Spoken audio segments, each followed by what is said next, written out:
Vous avez certainement entendu ces derniers temps quelques rumeurs concernant une éventuelle interdiction de commercialisation de véhicules thermiques d'ici à 2035 en France et plus particulièrement en Europe. Mais vous allez voir que cette loi qui était censée être votée au Parlement européen le 7 mars dernier semble avoir un avenir totalement incertain aujourd'hui. La surprise a été grande à Bruxelles lorsque l'Allemagne a refusé de signer le texte européen visant à interdire la production et la vente de véhicules thermiques d'ici 2035. Alors que tout le monde au Parlement européen considérait ce vote comme une formalité, et lorsque l'Allemagne a refusé de s'y mettre, ça a viré à la catastrophe. La date du 7 mars initialement prévue pour le vote a été reportée après que Berlin ait refusé de signer le texte. Plusieurs constructeurs de voitures haut de gamme sont allemands ou italiens, et il y a notamment Porsche, un constructeur allemand, qui a incité l'Union européenne à réexaminer son point de vue quant au nouveau e-carburant. Ces carburants sont créés en composant du CO2 et de l'hydrogène pour produire du gaz ou du méthanol. En partenariat avec ExxonMobil et Siemens Energy, Porsche teste actuellement ce processus au Chili. Cependant, la fabrication à grande échelle est encore loin d'être une réalité, notamment parce que certains groupes écologistes dénoncent les coûts élevés de ces carburants et leur impact sur l'environnement. Porsche souhaite démontrer la faisabilité de la production de e-carburants à faible teneur en carbone qui peuvent être mélangés avec des carburants traditionnels.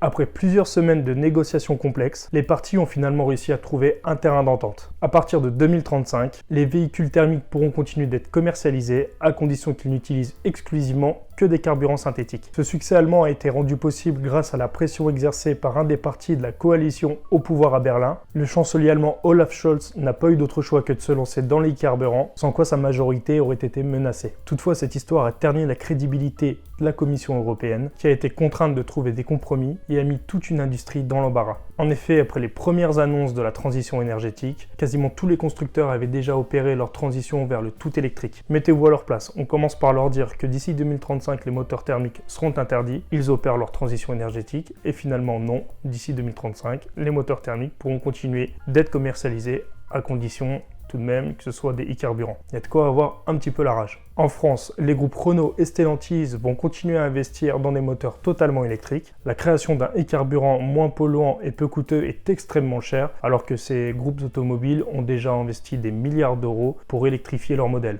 De plus en plus d'automobilistes aujourd'hui investissent dans des modèles 100% électriques. Bon, il faut noter quand même qu'a priori les e-carburants concerneront un seul type de véhicule, les véhicules plutôt haut de gamme, et que pour tous les autres véhicules, pour monsieur tout le monde entre guillemets, ils seront à peu près tous électrifiés. Ce qu'il faut retenir, c'est qu'à l'avenir, si on veut avoir une voiture qui fait un beau bruit, qui a une belle sonorité comme on peut en trouver facilement aujourd'hui, il faudra débourser de l'argent, on devra se doter d'un véhicule haut de gamme pour ça. Voilà les amis, cette vidéo va être terminée. Dites-moi ce que vous en pensez, vous, si vous trouvez ça bien qu'on puisse continuer à produire des moteurs thermiques après 2035, même si c'est des e-carburants. Est-ce que vous trouvez que c'est une bonne idée? On pourra continuer à avoir la belle sonorité d'un moteur à explosion comme on les aime. Si au contraire, vous êtes plutôt pro-électrique avec des véhicules qui ne produisent aucune émission de CO2 et aucune sonorité. Dites-moi ce que vous en pensez, n'hésitez pas à mettre votre commentaire, votre pouce bleu et à vous abonner à la chaîne, c'est très important. On se retrouve vite pour une prochaine. Allez, à plus!